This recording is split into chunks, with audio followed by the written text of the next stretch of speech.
एक कलश में जल भर कर रख लीजिए और रात भर उसको रखे रहने दो। नवरात्र चल रहा है, उस कलश को रात भर रखकर सुबह सुबह उस कलश में एक बेलपत्र डालकर उस जल को नीम के पेड़ के नीचे 11 आम के जो पत्ते जिस डाली में लगे होते हैं, वो डाली कोमल सी डाली 11 टुकड़े महाराज एक कच्चे सूत से लपेटकर 11 बार उसका भाग, जब उसको लपेट लोगे इस तरह से इकट्ठा करके, आगे का जो भाग है 11 बार कच्चा सूत लपेटने के बाद जो भाग पीछे का आगे का कोई भी हो उसको शहद में डुबा कर शिव जी को समर्पित कर दो। किस जगह पर रखना है? अशोक सुंदरी वाली जगह। अशोक सुंदरी की जगह जानते हो आप लोग, पहले भी आपको बताया है, आज फिर आपको वर्णन कर दें। जैसे ये गोल जलाधारी है, ये शिवलिंग रखा है, ये 2 जहां से पानी बह रहा है बाबा के चरणारविंद, राइट में श्री गणेश जी का स्थान, लेफ्ट में कार्तिकेय का स्थान, बीच में अशोक सुंदरी की जगह। शंकर भगवान की 6 लड़कियां हैं, भगवान शंकर के 13 बच्चे, 13 बच्चों में से 6 लड़कियां, उस 6 लड़कियों में से एक लड़की का स्थान, भगवान शंकर की एक बेटी का स्थान, अशोक सुंदरी का स्थान सामने। पद्म पुराण में स्पष्ट किया यह स्थान अशोक सुंदरी का।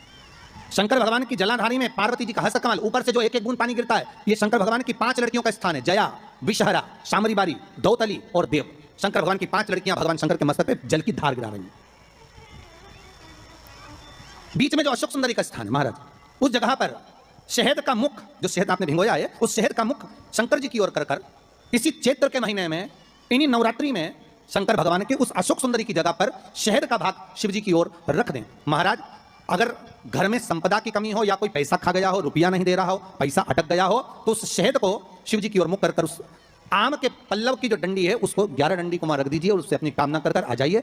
हो सके उस शहद में से थोड़ा सा शहद किसी रुमाल पर, किसी कपड़े में लगाकर उसको रख लीजिए। जिस व्यक्ति से पैसे लेना है, जिस व्यक्ति से पैसे मांग रहे हो, उससे एक बार जाकर मिल लीजिए, एक बार उसको खबर कर दीजिए। बाबा चाहेगा भोलेनाथ तो नवरात्रि में ही पैसा वापिस आ जाएगा, अगर शिव कृपा कर देते।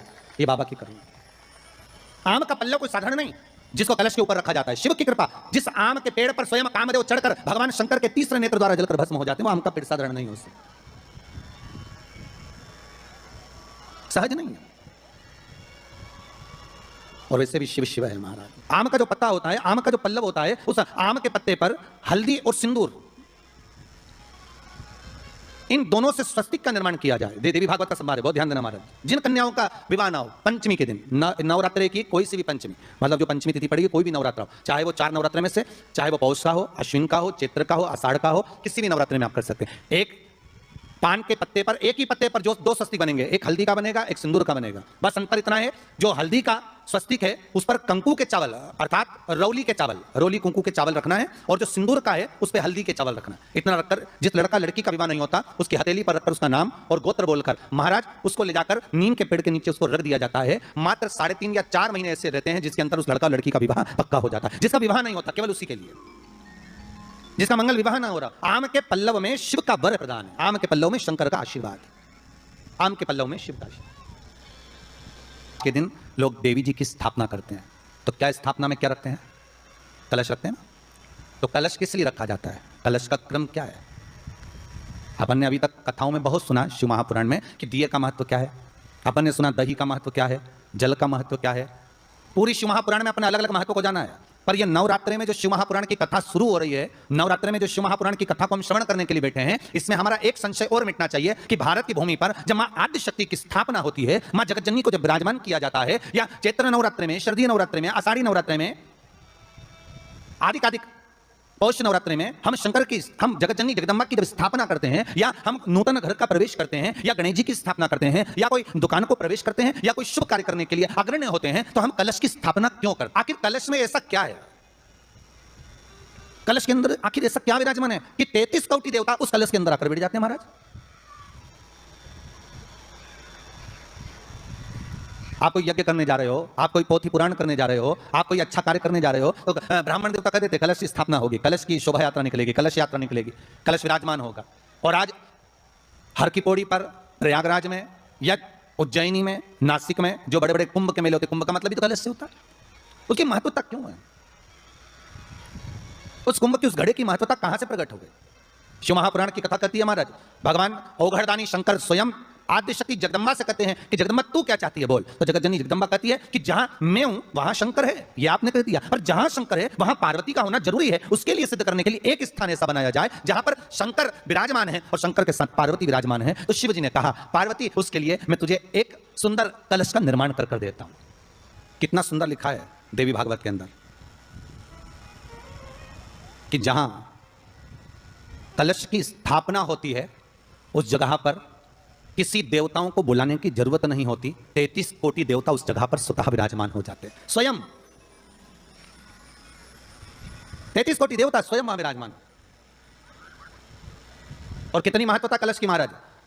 आप लोगों से भी निवेदन है, क्षेत्रीय प्रतिपदा है आज, जिनके घर में ज्यादा रोग हो, बीमारी हो, ज्यादा तकलीफें आ रही हो, कष्ट बढ़ रहा हो, बीमारियां बढ़ रही हो, या भय लग रहा हो, डर लग रहा हो, हृदय चित्त में कहीं ना कहीं आपको भय का भान हो रहा हो, तो एक लोटा पानी एक कलश में जल भर कर रख लीजिए और रात भर उसको रखे रहने दो। नवरात्र चल रहा है, उस कलश को रात भर रखकर सुबह सुबह उस कलश में एक बेलपत्र डालकर उस जल को नीम के पेड़ के नीचे, जहां चैत्री नवरात्रि में नीम के पेड़ के नीचे सारी विद्याएं, आद्य शक्तियां, सारी देवी उस नीम के पेड़ के नीचे विराजमान रहती हैं। उस कलश में एक बेलपत्र डालकर रात भर रखकर उस जल को पूरे घर में घुमाकर उस नीम के पेड़ के नीचे समर्पित कर दीजिए महाराज। घर में भय लगना बंद हो जाएगा, कोई बड़ी बीमारी आपको घेरेगी नहीं और उस बीमारी से, उस रोग से आप मुक्त रहेंगे। उस बीमारी से, उस रोग से आप मुक्त पाएंगे, वो बीमारी आपको घेरने।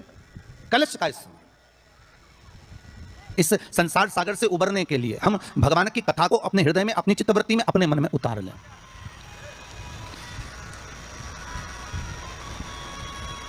कली काल में बहुत सारे साधन है साहब भगवान को पाने के लिए। कोई कहता है कि तुम गंगा के घाट जाओ, कोई कहता है कि तीरथ जाओ, कोई कहता है कि मंदिर जाओ, कोई कहता है कि वहां जाओ, कोई कहता है कि आप बहुत समय तक कहीं सेवा क्रम में लग जाओ। कली काल में बहुत सारे साधन बता दिए कि आप साधना भी कर सकते हो, आप तप भी कर सकते हो, आप घंटों तक नेत्र बंद कर भगवान को रिझा भी सकते हो। साधन बहुत बना दिए। पर शिव महापुराण कहते हैं, रामचरितमानस में तुलसीदास जी ने लिखा कि कलयुग केवल नाम आधारा। तुलसीदास जी लिखते हैं कि कलयुग में केवल एक नाम की आधारशिला रख लीजिए। आप दूसरी आधारशिला में अगर डूब रहे हो, आप दूसरे भाव में डूब रहे हो कि भगवान मिलेगा, तो तुलसीदास जी कहते हैं केवल एक ही आधार बहुत भारी है कि कलयुग केवल नाम आधारा और सुमर सुमर नर उतरहि पारा। कली काल में एक नाम की आधारशिला हो और वो नाम परमात्मा का हो। जगत का नाम नहीं चाहिए हमें, संसार के नाम से हम नहीं करने वाले हो। एक भगवान का नाम, एक राम नाम, एक कृष्ण नाम, एक शिव नाम, एक जगत जननी जगदम्बा का नाम, एक आद्य शक्ति का नाम अपने भीतर में हो। और फिर जब उस परमात्मा का नाम हम इस हृदय चित्त से लेंगे, उस परमात्मा के नाम में जब हम डूबेंगे तो उसका आनंद भी तो बहुत ध्यान देना महाराज। कलश का जो मुख होता है उस मुख पर भगवान विष्णु का स्थान होता है। किसका स्थान है? भगवान विष्णु का। थोड़ा सा नीचे आओगे, जहां से कलश का मुख दबा हुआ होता है वह जगह भगवान स्वयं शिव की होती है। किसकी जगह है? भगवान शंकर की। कलश का अग्रभाग, नीचे का भाग जहां से फैला हुआ होता है वहां ब्रह्मा का आधिपत्य स्थापित होता है।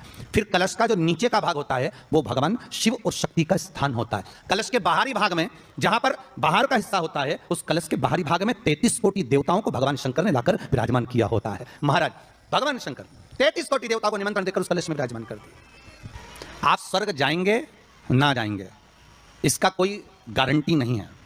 हम स्वर्ग जाएंगे ना जाएंगे इसकी भी कोई गारंटी नहीं है, ठीक है।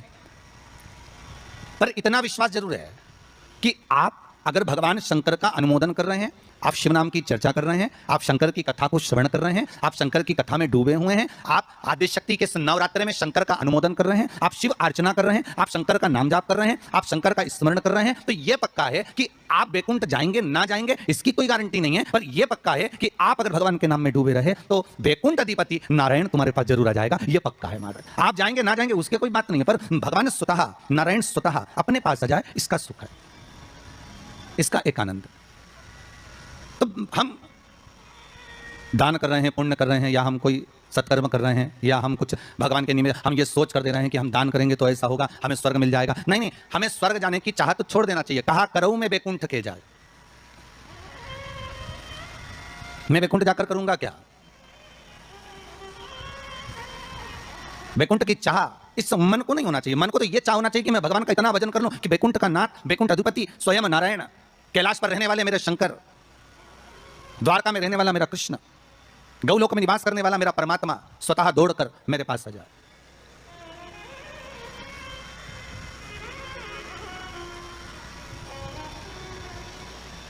और उस परमात्मा को पाने के लिए महाराज केवल एक नाम का था। तो वैकुंठ आप जाएं या हम जाएं, इसका कोई पक्का भरोसा या विश्वास नहीं, कोई ने लिख के भी नहीं दिया तुमको, और जो गए उनसे पूछ भी नहीं सकते कि तुम वैकुंठ में हो कि और कहीं हो। कि किसी ने फोन लगाया था गए हुए व्यक्ति को कि तुम कहाँ वैकुंठ में बैठे हो कि कहाँ हो, तो कोई बताने वाला भी नहीं है कि वैकुंठ गया कि नहीं गया, ये कुछ बोल भी नहीं सकते। पर एक बात और है महाराज, एक बात और अग्नि पुराण में कहा है कि किसी के प्राण छूटने के बाद अगर दुनिया के लोग जब उसको लेकर जा रहे हो, दुनिया के लोग उसको लेकर जाते समय दुनिया के लोग अगर बात कर रहे हो कि हाँ बहुत अच्छा था साहब, भगवत भजन में डूबने वाला था, स्मरण करने वाला था, दान करने वाला था, पुण्य करने वाला था, सत्कर्म करने वाला था, भगवान की भक्ति में डूबने वाला था, अच्छा व्यक्ति था, तो अग्नि पुराण कहती है ये मान लो कि वो जीव ने वैकुंठ का भाग ग्रहण कर लिया, वो वैकुंठ चला गया। और अगर किसी के जाने के बाद लोग कह रहे हैं अरे अरे भैया अच्छा हुआ मर गया, बहुत प्राण खाता था, बहुत तकलीफ देता था, बहुत कष्ट देता था, बहुत परेशान करता था, बहुत दुख देता था, तो समझो कि हाँ भैया वो फिर नरक ही गया होगा, क्योंकि वो दुनिया को भी कष्ट देता है। उसकी चित्तवृत्ति में, उसके मन में ये आ जाता है कि मैं कहीं ना कहीं किसी ना किसी रूप में वैकुंठ जाना चाहता हूं। तो शिव महापुराण की कथा कर रही है, वैकुंठ का भाग तुम्हारे भाव में नहीं आना चाहिए कि हम वैकुंठ जाएंगे और हम वैकुंठ जाने का प्रयास करेंगे। नहीं नहीं, हमें वैकुंठ नहीं जाना, हमें वैकुंठ अधिपति नारायण को यहां बुलवाना है, हमें भगवान विष्णु को अपने हृदय में, अपनी चित्तवृत्ति में, अपने मन में आमंत्रित करना है। और जब भाव होगा महाराज, निर्मल जब भाव होगा, तो भगवान को मिलने में फिर देरी नहीं हो सकती महाराज। भगवान का चरित्र कह रहा है कि आपका हृदय जितना निर्मल होगा, आप निर्मल भाव से जितना भगवान की भक्ति को धारण करोगे, निर्मल भाव से आप जितना भगवान का भजन करोगे, निर्मल भाव से आप जितना भगवान को रिझाने का प्रयास करोगे, भगवान उतनी जल्दी प्राप्त हो जाएगा, उतनी जल्दी।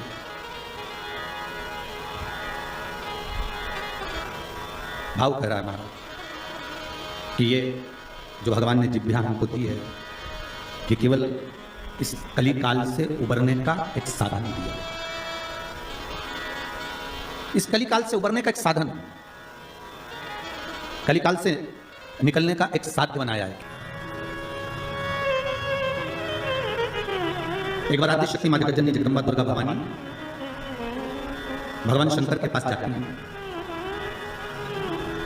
और भगवान शिव से माँ जगज्जननी दुर्गा भवानी ने एक बात कही कि प्रभु सुनिए, मैं जहां जहां पर हूं, मां जगदम्बा कह रही कि मैं जहां जहां पर हूं प्रभु आप वहां वहां पर हो ना। शंकर जी बोले जहां शक्ति है वहां शिव है, मैं वहां पर हूं। तो जगज्जननी जगदम्बा के मुख से निकल गया प्रभु, फिर जहां पर शिव है वहां पर भी शक्ति है, जहां शंकर है वहां स्वयं आदि शक्ति जगदम्बा पार्वती, मैं वहीं पर हूं जहां पर शंकर भगवान ने कहा सुन पार्वती, तू जहां पर है वहां पर शंकर है। मैं विश्वास रखकर इस वचन को निश्चित कर देता हूं कि जहां पार्वती है वहां शंकर है।